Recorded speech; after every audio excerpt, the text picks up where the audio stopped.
काय तिथली परिस्थिती आहे बघतो। भाजपच्या आमदार मंदा म्हात्रे आणि राज्याचे वनमंत्री गणेश नाईक यांच्यामधला वाद हा टोकाला पोहोचलाय।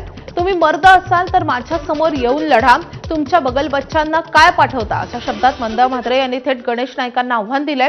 आमदार मंदा म्हात्रे यांच्या संकल्पनेतून बेलापुरात सुपर स्पेशालिटी हॉस्पिटल आणि वैद्यकीय महाविद्यालय उभं करण्याच्या आलेल्या प्रस्तावाला नवी मुंबई महापालिकेमध्ये काल भाजप नगरसेवकांनीच विरोध केलाय आणि त्यामुळे तो प्रस्ताव पास होऊ शकला नाही आणि त्यामुळे संतापलेल्या मंदा म्हात्रे यांनी थेट गणेश नाईकांवर गंभीर आरोप केले। गेले 3 वर्ष झाले सातत्याने जागा मिळवण्यापासून त्याच्या परवानगी आणण्यापासून अनेक जण कोर्टात गेले होते। इथले स्थानिक नेते आमचे गणेश नाईक साहेब, त्यांचे सगळी लोक 40+ वाले बरेच वेळा जाऊन कोर्टात जाऊन स्टे आणला। ही जागामध्ये मँग्रोव्ज आहे, अशा वेगवेगळ्या प्रकरणातून गेले 3 वर्ष मला परेशान केलं।